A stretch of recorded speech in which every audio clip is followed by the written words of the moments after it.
Assalamualaikum warahmatullahi wabarakatuh. Apa kabar adik semua? Semoga kalian selalu diberikan kesehatan, dimurahkan rezekinya, dan selalu dalam lindungannya. Amin ya rabbal alamin. Dan juga ingat, selalu jaga kesehatan dengan mengikuti protokol kesehatan. Yang pertama, rajin mencuci tangan. Yang kedua, menggunakan masker. Yang ketiga, selalu jaga jarak apabila kalian keluar. Oke, kita ketemu lagi dengan saya Sigit Nurfriadi di video pembelajaran saya PJOK. Yang mana di video kali ini materinya masih sama dengan video sebelumnya, atletik, cuman pada nomor lari sambung. Oke, sebelumnya buat kalian yang belum like dan subscribe channel ini, silahkan like dan subscribe channel ini agar channel ini bisa berkembang dan selalu bisa memberikan video-video edukasi yang terbaik untuk kalian semua. Oke, tidak perlu berpanjang lebar, yuk kita masuk ke dalam materinya. Ini adalah peta konsep dari materi kita, yaitu atletik pada nomor lari sambung. Yang pertama, hakikat daripada lari sambung. Yang kedua, aktivitas pembelajaran perlombaan lari sambung. Yang ketiga, peraturan perlombaan pada lari sambung.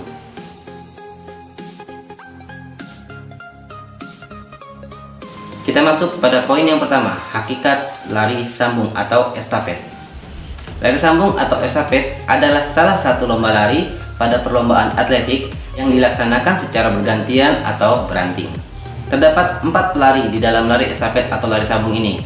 Terdiri dari pelari pertama, pelari kedua, pelari ketiga, dan pelari keempat. Yang mana setiap pelari memiliki tugasnya masing-masing. Di Yunani, estafet obor diselenggarakan dalam hubungan dengan pemujaan para leluhur dan untuk meneruskan api keramat ke jajahan-jajahan baru. Nah, tradisi api olimpiade pada saat ini berasal dari tradisi Yunani tersebut. Adapun jarak-jarak lari pada lari estafet ini antara lain sebagai berikut. Yang pertama 4 x 100 meter dan yang kedua 4 x 400 meter. Nah, lintasan central band yang berbentuk huruf O atau 0 itu jarak dari ujung ke ujung itu adalah 400 meter. Jadi kalau misalkan seorang lari estafet dilaksanakan 4 x 400 meter, jadi seorang pelari akan mengelilingi full daripada lintasan tersebut. Namun untuk yang 4 x 100 meter tinggal dibagi saja dari center band tersebut menjadi 4, karena sekelilingnya daripada center band itu adalah panjangnya adalah 400 meter. Prinsip dalam lari estafet adalah berusaha membawa tongkat secepat-cepat mungkin, yang dilakukan dengan cara memberi tongkat dan menerima tongkat dari satu pelari ke pelari lainnya. Untuk itu, para pelari harus menguasai teknik-teknik dalam lari estafet. Di antaranya teknik gerak lari agar bisa mencapai kecepatan lari yang maksimal atau kecepatan lari yang secepat-cepatnya. Yang kedua, teknik memberi dan menerima tongkat dari satu pelari lainnya. Karena apa?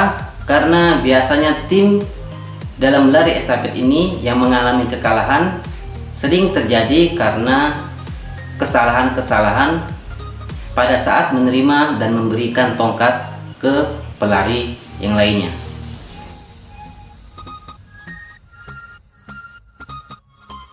Kita masuk dalam poin yang kedua, aktivitas pembelajaran perlombaan lari estafet atau lari sambung. Kesuksesan dalam lari estafet ini tergantung pada kelancaran pergantian tongkat dari satu pelari ke pelari lain. Seperti yang telah saya sampaikan tadi, banyak tim-tim atau regu-regu pelari estafet kalah karena kesalahan dalam pemberian tongkat ataupun penerimaan tongkat.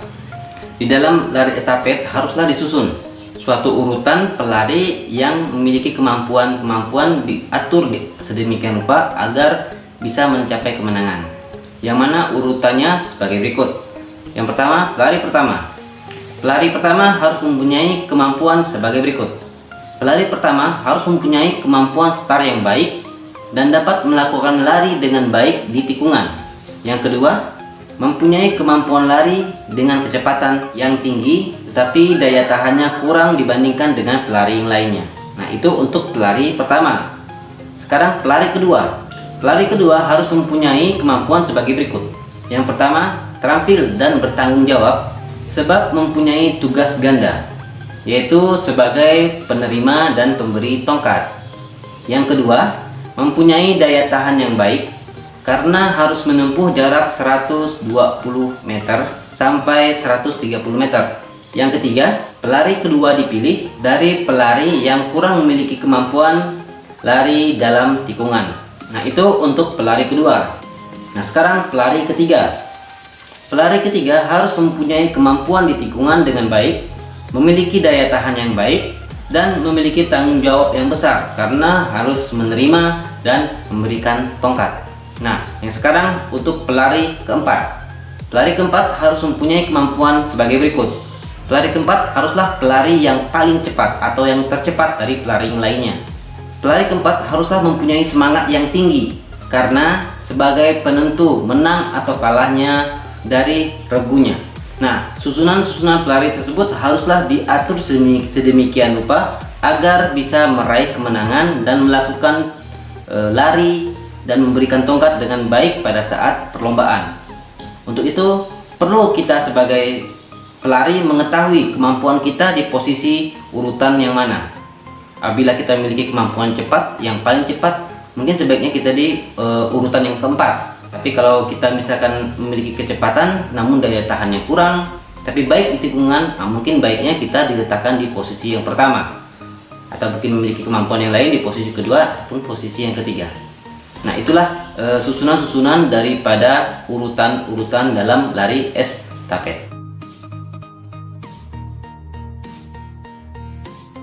Oke, sekarang kita masuk ke poin yang terakhir, yaitu peraturan perlombaan dalam lari estafet. Sebagai salah satu cabang olahraga atletik, lari sambung atau estafet memiliki peraturan tersendiri yang harus ditaati. Adapun peraturan-peraturannya adalah sebagai berikut. 1. Tongkat estafet atau lari sambung memiliki rongga dengan panjang 28-30 cm, beratnya 50 gram, dan bergaris tengah 38 mm. Yang kedua, panjang lintasan pergantian tongkat adalah 20 meter dengan lebar 1,20 meter. Pada lomba lari estafet 4x100 meter, panjang lintasan ditambah 10 meter. Lintasan ini disebut dengan prazona, yaitu suatu lintasan di mana pelari yang akan berangkat dapat mempercepat larinya tapi tidak terjadi pergantian tongkat. Yang ketiga, setiap pelari harus tetap tinggal di jalur lintasannya masing-masing, meskipun tongkat sudah diberikan kepada pelari selanjutnya. Yang keempat, tongkat yang terjatuh diambil oleh pelari yang menjatuhkannya. Nah, itu adalah peraturan-peraturan dari lari estafet. Jadi apabila tongkat terjatuh sebelum diterima oleh pelari penerima, maka tongkat tersebut diambil oleh pelari pemberi. Dan juga pelari tidak boleh meninggalkan lintasan walaupun dia sudah tidak lari lagi atau sudah memberikan tongkatnya kepada pelari selanjutnya. Jadi harus tetap di lintasan. Nah, itu peraturan daripada lari estafet.